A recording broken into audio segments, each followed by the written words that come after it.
நம்ம Instagram channel open பண்ணியிருக்கிறோம். அந்த இன்ஸ்டாகிராம் சேனலை ஜாயின் பண்ணினா மறக்காம ஜாயின் பண்ணிக்கோங்க. அதனுடைய லிங்க் இந்த வீடியோ கீழே இருக்கு. யூடியூப்ல சாதிக்கணும்னு நினைக்கக்கூடிய தமிழ் பேசும் அனைத்து நல்ல உள்ளங்களுக்கும் என் அன்பார்ந்த வணக்கம். அதாவது இந்த பதிவுல நம்ம என்ன பார்க்க போறோம் அப்படின்னு கேட்டீங்கன்னா, என்ன கண்டென்ட் போட்டா நமக்கு நிறைய வருமானம் வரும் அப்படின்றது தான் இந்த பதிவுல பார்க்க போறோங்க. அதாவது நிறைய பேர் என்கிட்ட தொடர்ந்து கேட்டது என்னன்னா, இதை பற்றி நம்ம ஓட்டிங்லாம் வேற வச்சோம். அந்த ஓட்டிங்ல கூட என்ன சொல்லியிருந்தாங்கன்னா, அதாவது வந்துட்டு வருமானம் வரக்கூடிய கண்டென்ட் ஏதாவது இருந்தா சொல்லுங்க அப்படின்ற மாதிரி கேட்டிருந்தாங்க. அப்போ இந்த கண்டென்ட்டை நம்ம ஃபோக்கஸ் பண்ணும் பொழுது நமக்கு நல்ல வருமானம் அப்படின்றது வருங்க. நிறைய வருமானம் அப்படின்றது வரும். நார்மலா இப்ப நீங்க போட்டுட்டு இருக்கிற வீடியோவுக்கு எவ்வளவு வரும், ஆர்பிஎம் எவ்வளவு வரும் அப்படின்னு கேட்டீங்கன்னா, 1000 பேர் பார்த்தா ரூ. 22, ரூ. 32, அதிகபட்சமா ரூ. 50, ரூ. 60 இந்த ரேஞ்சுக்குள்ளதான் இருக்கும். இதை தாண்டி போகவே போகாது. ஆனா இப்ப நான் சொல்லக்கூடிய வந்துட்டு கண்டென்ட் அப்படின்னு எடுத்துக்கிட்டீங்கன்னா, இதுல உங்களுக்கு அதிகமா வந்துட்டு ரூ. 600, ரூ. 200, ரூ. 150 இந்த மாதிரி ரூ. 100 மேல ரூ. 150 மேலதான் போகும். நான் சைட்ல கொடுக்குறேன் பாருங்க. இது என்னுடைய சேனல்ல நான் இந்த கண்டென்ட்டை ஃபோக்கஸ் பண்ணி போட்டதுனால எனக்கு வந்துட்டு ஆர்பிஎம் அப்படின்றது யூடியூப்ல நம்மளால நிறைய வருமானம் அப்படின்றது சம்பாதிக்க முடியும். அது எப்பவுமே சொல்லுவாங்க இல்லைங்களா, நம்ம செக்கு மாடு மாதிரி ஒரே இடத்துல நம்ம சுத்திக்கிட்டே வந்தோம்னா, செக்கு மாடு கஷ்டப்படுறதை விட யாராலையுமே கஷ்டப்பட முடியாது. அவ்வளோ கஷ்டப்படும் செக்கு மாடு ஒரே இடத்துல சுத்தி சுத்தி சுத்தி சுத்தி. யோசிச்சு பாருங்க, ஒரே இடத்துல சும்மா உட்காந்தாலே நமக்கு போர் அடிக்கும். அதுவும் ஒரே இடத்துல சுத்தி சுத்தி வர்றதுன்னா அந்த மாடுகள்லாம் எப்படி இருக்கும், கடுப்பா இருக்காது. ஒரே இடத்துல எங்கடா நம்ம போறோம் முடிவே இல்லாம அப்படின்ற மாதிரி தான் யூடியூப் அப்படின்றதும். நீங்க ஒரு கண்டென்ட் போட்டுக்கிட்டு இருக்கீங்கன்னா, அந்த கண்டென்ட்டை கரெக்டா நீங்க கோத்ரோ பண்ணா மட்டும்தான் ஸோ அதுல நிறைய வருமானம் அப்படின்றது எடுக்க முடியுங்க. நீங்க அதிகமா நீங்க போட்டுட்டு இருக்கிற கண்டென்ட்லயே மாத்தாமலே உங்களால வருமானத்தை சம்பாதிக்க முடியும். அதுல எப்படி சம்பாதிக்கணும்னா, கரண்ட் ட்ரெண்டிங் டாபிக்கா போடணும். ஸோ இப்போ நீங்க சமையல் போட்டுட்டு இருக்கீங்கன்னா, இப்போ சமையல் என்ன, இப்போ பிரியாணி, மட்டன் பிரியாணிலேயே ஒயிட் மட்டன் பிரியாணி நல்லா ஃபேமஸா இருக்கா, அப்போ அந்த பிரியாணி ரிலேட்டடா நீங்க போடும்பொழுது மக்கள் அதிகமா அதை தேடி பார்க்கும்பொழுது அதுல யூடியூப் அல்கரிதம் நிறைய ஆட் அப்படின்றது கொடுக்கும். அதனால நமக்கு நல்ல வருமானம் அப்படின்றதும் வருங்க. ஸோ அதனாலதான் ஒருத்தர் ஒரு ட்ரெண்டிங் டாபிக் போடும்பொழுது எல்லாருமே அதை ரொட்டீனா ஃபாலோ பண்ணுவாங்க. இது பின்னாடி நான் முதல்ல ஓடவே இல்லை. ஏடா அவன் தான் போடுறான்னு நீங்களுமாடா அதையே ஃபாலோ பண்றீங்க, கிரிஞ்சா இருக்குடா. ஒரு ரீல்ஸ் தள்ளனா துரந்தர படத்தோடைய பாட்டு வந்துட்டு இருக்குது பாத்தீங்கன்னா, முதல்ல அந்த பாட்டு வந்துகிட்டே இருக்கும். இப்ப வேற ரீட்ரெண்டிங் வேற ஆயிட்டு இருக்குது, துரந்தர் பார்ட் 2 இது. அதை வேற போட்டு சாவடிச்சுட்டு இருக்காங்க. ஸோ இது எல்லாமே அந்த ட்ரெண்டிங் டாபிக்கை நோக்கி ஓடும் பொழுது யூடியூப் அல்கரிதம் அப்படிதான் டிசைன் பண்ணியிருக்காங்க. அது எப்படின்னா, கரண்ட்ல மக்கள் எதை விரும்புறாங்க, மக்கள் விரும்புறதுக்கு தகுந்தாற்போல் எல்லாத்தையும் கொண்டு போய் சேர்க்கும். இந்த இடத்துல கொண்டு போய் அவேர்னஸ் போட்டோம்னா வச்சுக்கோங்களேன், நம்மள மாதிரி ஒரு சுக்கும் நடக்காது அங்க. ஸோ அதனால ட்ரெண்டிங் டாபிக் அப்படின்றத போடும்பொழுது நீங்க உங்களுடைய உங்களுடைய கண்டென்ட் பிரகாரமே நீங்க வீடியோ போடும்பொழுது நல்ல ரெவன்யூ அப்படின்றது வரும். சரி, ஓகே. இப்போ ரெவன்யூ வர கண்டென்ட் அப்படின்றத பாத்திரலாங்களா. ஆனா இன்னொரு டிஸ்கிளைமர் அப்படின்றதையும் கொடுத்துட்றேன். என்னதான் இதுல ரெவன்யூ அதிகமா வந்தாலும் இதுல கண்டிப்பா ரிஸ்க்கும் அதிகமா இருக்குதுங்க. இப்போ நீங்க ஹெல்த் ரிலேட்டடா ஒரு வீடியோ போடுறீங்கன்னா அதுல நல்ல ரெவன்யூ அப்படின்றது வருங்க.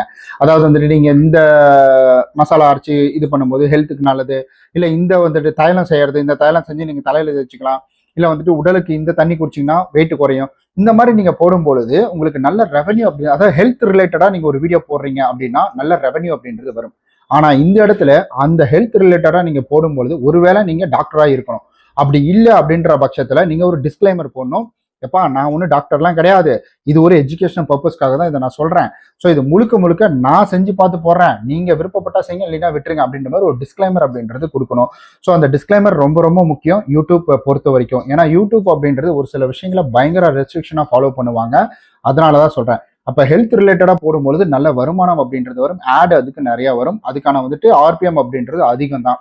அண்ட் இன்னொன்னு, நீங்க போடுற கண்டென்ட்டே வெளிநாட்டுல இருக்கக்கூடியவங்க, கனடாவில் இருக்கக்கூடியவங்க, அமெரிக்காவில் இருக்கக்கூடியவங்க, இந்த மாதிரி இருக்கக்கூடியவங்க பாக்குறாங்க. அது ரிலேட்டடா வீடியோ போடுறீங்கன்னா அதுல வர்ற ஆட் அப்படின்றதுக்கான ஒரு ரெவன்யூ அப்படின்றது அதிகம். இது நார்மல் பேசிக் கண்டென்ட் அப்படின்றது போட்டாலும் அதுல ரெவன்யூ அப்படின்றது அதிகம். ஸோ நம்மளை பொறுத்த வரைக்கும் வெளிநாட்டுல ஒரு $300 $400 ஒரு யூடியூப்க்கு வருது அப்படின்னா, வெளிநாட்டை பொறுத்த வரைக்கும் $300 ஒரு $300 கணக்கு, $400 ஒரு $400 கணக்கு, அப்படிதான் அவங்களுக்கு. பட் அதுவே நம்ம ஊர் காசுக்கு ஒரு அவன் $1000 கொடுக்குறான்னா நம்ம ஊர் காசுக்கு அது வருதுன்னா $93,000 வரும். நம்ம ஊர் காசுக்கு $1000 அவன் கொடுக்குறானா, அவனை பொறுத்தவரைக்கும் அது $1000. பட் அந்த காசு இங்க வரும்போது நம்ம ஊர் காசுக்கு $93,000 பாத்துக்கோங்க. அதை வச்சு வேற லெவலில் நம்ம என்ஜாய் பண்ணலாம். ஸோ அதனாலதான் சொல்றேன். ஸோ கண்டென்ட்டை பார்த்து நல்லா ஃபோக்கஸ் பண்ற மாதிரி வெளிநாட்டுக்காரங்க இந்த மாதிரி ஃபோக்கஸ் பண்ற மாதிரி சப்டைட்டில் எல்லாம் வச்சு போடும்போது நல்ல ரீச் அப்படின்றது நடக்கும். ஓகே, இப்போ அடுத்த கண்டென்ட் அப்படின்னு எடுத்துக்கிட்டீங்கன்னா, ஸோ இங்க ஃபினான்ஷியல் ரிலேட்டடா ஒரு கண்டென்ட் போடுறீங்கன்னா நல்ல வருமானம் அப்படின்றது கிடைக்குங்க. ஃபினான்ஷியல் ரிலேட்டட்னா நீங்க வந்துட்டு ஒரு லோன் எடுக்கிறது எப்படின்னு போடலாம், அல்ல லோன் பிரச்சனைல இருந்து தப்பிக்கிறது எப்படின்னு போடலாம். அண்ட் அதே போல வந்துட்டு உங்களுக்கு அந்த இன்சூரன்ஸ் எல்லாம் போடுறாங்க பார்த்தீங்கன்னா, அதாவது பணம் சம்பந்தப்பட்டு போடுறாங்க, இன்சூரன்ஸ் போடுறது இதெல்லாம் பத்தி போடலாம். ட்ரேடிங் பத்தி பேசலாம். ஸோ ஃபண்டிங் இது இருக்கு பார்த்தீங்களா, அந்த எஃப்டி இதை பற்றிலாம் வந்துட்டு பேசலாம். இல்லை வந்துட்டு சேவிங்ஸ் இருக்கு பார்த்தீங்களா, அந்த சேவிங்ஸை பற்றிலாம் வந்துட்டு பேசலாம். ஸோ இந்த மாதிரி விஷயங்கள் நீங்க உள்ள கொண்டு வரும்பொழுது நல்ல ஆட் அப்படின்றது வரும்.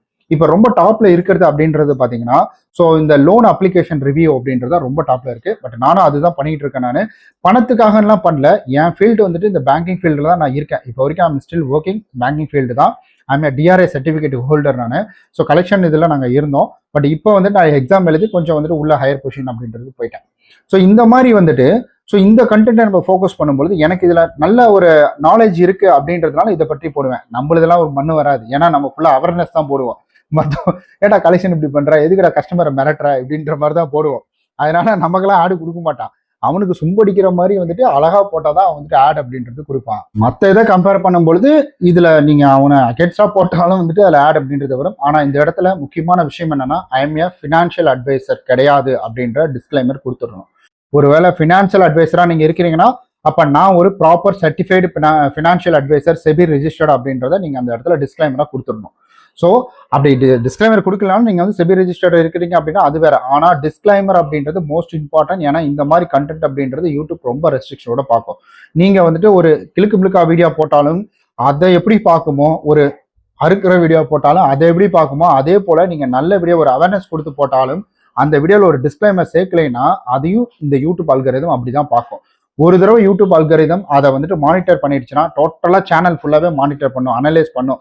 ஸோ அனலைஸ் பண்ணிட்டு என்னப்பா இப்படிலாம் இருக்குது, இந்த மாதிரி இருக்க டிஸ்க்ளைமர்ல மக்களுக்கு இவங்க வந்துட்டு பயன்படுத்துறாங்க, மக்களை அவேர்னஸ் பண்ணல, இவங்க பயன்படுத்துறாங்க அப்படின்ற மாதிரி அது நினைச்சுக்கிட்டு ஸ்ட்ரைக் அப்படின்றது வந்து டோட்டல் சேனலே வந்து க்ளோஸ் பண்ணிடும். நீங்க நைட் தூங்கிட்டு காலையில எழுந்துச்சு பார்த்தீங்கன்னா டோட்டலா டெர்மினேஷன் அப்படின்றது வந்துடும். அதாவது டெர்மினேட் பார்ட் 2 அப்படின்ற மாதிரி சேனல் வந்து முடிச்சு விட்டுரும். ஸோ இந்த மாதிரி டிஸ்க்ளைமர் அப்படின்றது மோஸ்ட் இம்பார்ட்டன்ட். இப்போ நம்ம வேற ஒரு வீடியோவை வேற ஒரு கண்டென்ட்டை போறீங்கனாலும் அந்த இடத்துல நீங்க ஒரு டிஸ்க்ளைமர் போடலாம். ஸோ இது என்னுடைய பார்வையில ரிவ்யூ கணக்கு அப்படின்ற மாதிரி ஒரு ரிவ்யூ பார்வையில பார்க்கும் பொழுது அதுல டிஸ்க்ளைமர் போட்டுக்கணும். ஸோ அப்போ அது என்ன பண்ணணும்னா, ஓகே இவங்க ரிவ்யூ கொடுக்குறாங்க, முன்னாடி டிஸ்க்ளைமர் போட்டிருக்காங்க அப்படின்னு சொல்லிட்டு விட்டுரும். அதுக்குன்னு முழு வீடியோ எடுத்து இங்க போட்டுக்கிட்டே நான் ரிவ்யூ தான் கொடுக்குறேன் அப்படின்னீங்கன்னா அப்போ போட்டு தள்ளி விட்டுரும். பர்சன்டேஜ் கணக்கெல்லாம் அதுக்கு துல்லியமா தெரியும். அதனால இந்த கண்டென்ட்டை இப்படி சூஸ் பண்ணும்பொழுது நமக்கு நிறைய வருமானம் அப்படின்றது வரும். அண்ட் அதே போல ஒரு வீடியோவை போடும் பொழுது குறைந்தது ஒரு 8 நிமிடத்துக்கு மேலேயாவது வீடியோ அப்படின்றத போடுங்க. பிகாஸ் நானும் இப்போ அப்படிதான் போட்டிருக்கேன். நீங்க இந்த வீடியோ மூலியமா பார்த்துட்டு இருக்கீங்கன்னா ஒரு 2 ஆடாவது நீங்க இடையில பார்த்துருப்பீங்க. ஒரு ஆடு கொடுத்தாங்கன்னா கீழே கமெண்ட் பண்ணுங்க, யூடியூப் காரங்க இருக்குது. ஏன்னா மிட்ரோல ஆட் அப்படின்றது பாத்தீங்கன்னா இதுல தான் வரும். மிட்ரோட ஆடை நம்ம கரெக்டா வந்து மெயின்டைன் பண்ணோம்னா நிறைய சம்பாதிக்கலாம். ஆனா எனக்கு அது சம்பாதிக்கணும் அப்படின்றது அதை ரிலேட்டடா போயிடணும் அப்படின்ற மாதிரி இருக்கு. எனக்கு அதெல்லாம் முக்கியம் கிடையாது. எனக்கு தெரிஞ்ச விஷயத்த பகிர்ந்து கொடுக்கணும். அதுல மக்கள் பாதி தூரம் பார்த்து அவங்களுக்கு பிடிச்சு உள்ள வந்து அதுக்கப்புறம் மீதி தூரம் பார்த்து ஆடை பார்க்கட்டும். ஸோ ஆடு வந்தா ஸ்கிப் பண்ணாம பாத்தீங்கன்னா இன்னும் வருமானம் அப்படின்றது எனக்கு வருங்க. நீங்க ஆடை ஸ்கிப் பண்ணாம பார்க்கும் பொழுது. ஸோ இதுதான் நீங்களும் உங்களுடைய சப்ஸ்கிரைபர்கிட்ட கேட்கணும். ஸோ இந்த மாதிரி ஆடை ஸ்கிப் பண்ணாம பாருங்கப்பா, அப்பதான் எனக்கு வருமானம் வரும், இந்த மாதிரி நான் நிறைய வீடியோ மேக் பண்ண முடியும் அப்படின்றத சொல்ல முடியும். ஆனால் அதே போல உங்களுடைய சப்ஸ்கிரைபர்களுக்கு கூட இந்த சூப்பர் தேங்க்ஸ் இந்த மாதிரிலாம் சொல்லலாம். பட் நமக்கு யாரும் தேங்க்ஸ் பண்ணல. பட் இருந்தாலும் பரவாயில்லை. ஏன்னா இதெல்லாம் நம்ம முன்னாடியே சொல்லிட்டோம்னா பணத்துக்காக பண்ற மாதிரி இருக்கும். நான் அதனாலதான் இந்த மாதிரி இருக்கு அப்படின்றத லாஸ்ட்ல சொல்றேன். ஏன்னா நம்ம கண்டென்ட் கிரியேட்டருக்கு டிப்ஸ் கொடுக்கக்கூடிய சேனல் வச்சிருக்கோம். இதை சொல்லலைன்னா அப்புறம் எப்படி? உங்களுக்கு பிடிச்சிருக்கும் புரிஞ்சிருக்கும் நான் நம்புறேன். இந்த வீடியோ பிடிச்சா லைக், சப்ஸ்கிரைப், ஷேர், கமெண்ட் எல்லாமே பண்ணிடுங்க. உங்களை மாதிரி யூடியூப்ல சாதிக்கணும்னு நினைக்கக்கூடிய தமிழ் பேசும் அனைத்து நல்ல உள்ளங்களுக்கும் இந்த வீடியோ ஷேர் பண்ணி கொடுங்க. இல்ல தமிழ் பேசாத நல்ல உள்ளங்களுக்கும் இந்த வீடியோ ஷேர் பண்ணி கொடுங்க. பாய்.